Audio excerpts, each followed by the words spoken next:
First movie ഇങ്ങനെ എത്രയും മാസമായിട്ട് ആക്ഷൻ പാക്ഡ് കിടിലം പടം, കിഡ്ലോസ്കി പടം. Karate master പൊണ്ണ.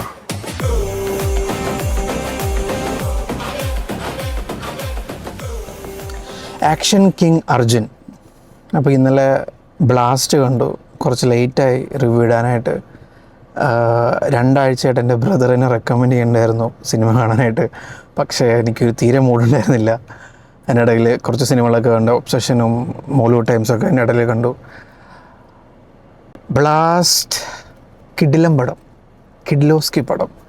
ഒരു RDX ദൃശ്യം കുറേയൊക്കെ മിക്സ് കൈൻഡ് ഓഫ് തിങ് ആയിരുന്നു. കുറേ എൻജോയ് ചെയ്തു. കുറച്ച് ലോജിക്കൽ ആയിട്ട് ചിന്തിക്കേണ്ട, കുറച്ച് ലോജിക്ക് മാറ്റി വെച്ചിട്ട് കണ്ടു കഴിഞ്ഞാൽ എല്ലാവർക്കും ഇഷ്ടപ്പെടും. നല്ലൊരു അടിപ്പടം. കുറേ നാളെ ശേഷം തിയേറ്ററിൽ കുറച്ച് എൻജോയ് ചെയ്തൊരു പടം.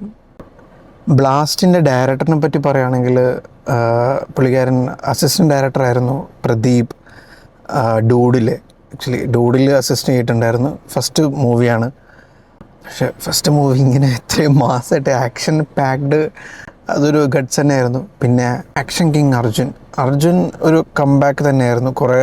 കുറേ കാലങ്ങളായിട്ട് മൂവി കാര്യങ്ങളൊക്കെ കുറച്ച് കുറവായിരുന്നു. പക്ഷേ അമ്മയുടെ അഭിനയിച്ച അഭിരാമി ഓക്കെ പെർഫോമൻസ് ആയിരുന്നു. ബട്ട് മകളായിട്ട് അഭിനയിച്ച പ്രീതി മുകുന്ദൻ, മാൻ അടിപൊളിയായിരുന്നു. ഫൈറ്റ് സീക്വൻസൊക്കെ ആയാലും ഒരു ഫൈറ്റ് കിൻഡൽ സാധനം ഉണ്ടായിരുന്നു. പിന്നെ നമ്മുടെ കുറേ മലയാളി ആക്ടേഴ്സ് ഉണ്ടായിരുന്നു ഇതിനകത്ത്. വില്ലനായാലും കുറച്ച് വേറെ സബ് റോൾസ് വന്ന ആൾക്കാരെല്ലാം കുറച്ച് മല്ലു ഗ്യാങ് ഉണ്ടായിരുന്നു കുറച്ച് ആൾക്കാർ.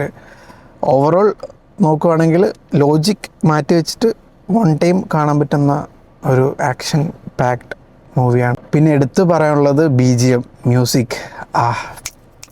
രവി ബസൂർ പറയണ്ടല്ലോ. KGF മ്യൂസിക് ശരിക്കും കുറേ സീൻസൊക്കെ എലിവേറ്റ് ചെയ്തിട്ടുണ്ട്. അപ്പോൾ കുറേ പേര് കണ്ടു കാണും ബ്ലാസ്റ്റ്. കാണാത്തവരുണ്ടെങ്കിൽ എന്തായാലും തിയേറ്റർ എക്സ്പീരിയൻസ് ആണ്, തിയേറ്റർ ഫണ്ണാണ്. തിയേറ്ററിൽ പോയി തന്നെ കാണാൻ ശ്രമിക്കുക.